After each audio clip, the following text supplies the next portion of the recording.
Hello, friends. This is Dave Hurwitz, executive editor at ClassicsToday.com, here with classical music's most powerful, quiet climaxes. Oh my goodness! And this is well, where are we? We're in October 2025. I say this so that if people are watching this, 2,000 years after I've made the video, you know when we are. And the Chopin composition is going on. For those of you in the Andromeda Galaxy who may not know who Chopin was, he was a Polish composer. Well, for those of you in the Andromeda Galaxy who don't know what Polish is, or a composer, well, never mind. Forget the Andromeda Galaxy. The bottom line is we're going to do a Chopin one, because Chopin's melodies, of course, are absolutely exquisite, extraordinary, and have many quiet climaxes. I mean, I could pull out a dozen from the nocturnes alone. But this one is one of his most famous. It's the E major Etude from Opus 10. Opus 10 number 3. Isn't it E major? I think it's E major. I never get that right. Yes, it's E major. Miracle of miracles. I can't get it wrong. If the Chopin competition is happening, oh my goodness, the hate mail I would get. Oh, it would just be terrible. So anyway, are you guys watching the Chopin competition, by the way? I pay no attention to these things. I couldn't care less about competitions unless I'm judging them, in which case, of course, they're terribly and deeply meaningful because, I'm judging them.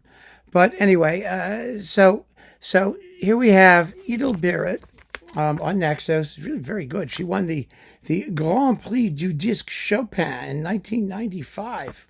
So there you go. She won a competition or something. I don't know what it was. But this is an absolutely glorious example of a quiet climax.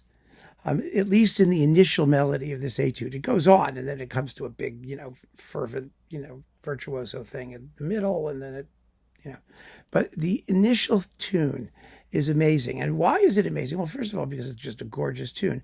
But the climax is harmonic, as it so often is with Chopin. It's his fascinating use of harmony to create what they used to call a purple patch, a moment where you just go, it just takes your breath away. And that's what happens here. The interesting thing about it in this particular melody is that in a sense it's a double climax, because the dynamic climax of the melody, the loudest or highest point of it, and it's predominantly quiet, it's within this quiet context, happens, it's like, bah!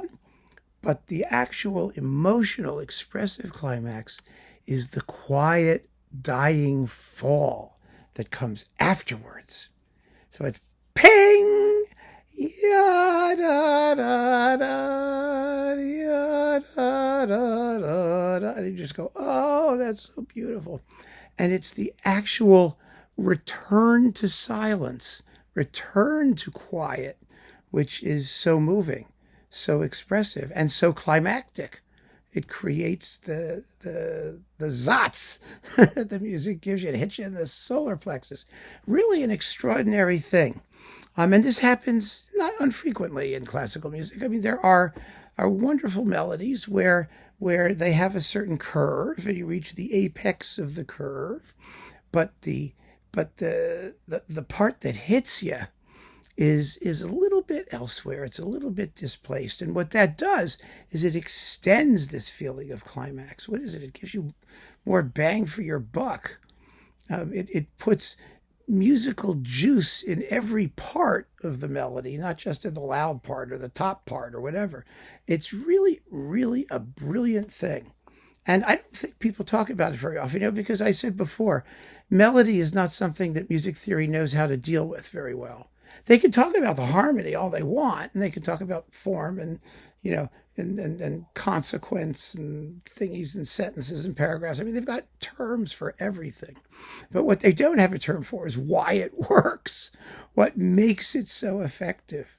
And that really you only gain yourself through listening. But this is one of the things, I think, the fact that this idea of multiple climaxes sort of spread, a dynamic climax, a harmonic climax, and then the way that they're spread out over time, that creates that Freeze-on is the word, freeze-on. You ever had a freeze-on? Well, there you go. So here it is. Let's just listen to it. I'm going to shut up and we're going to play it.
Breathtaking, isn't it? Absolutely amazing.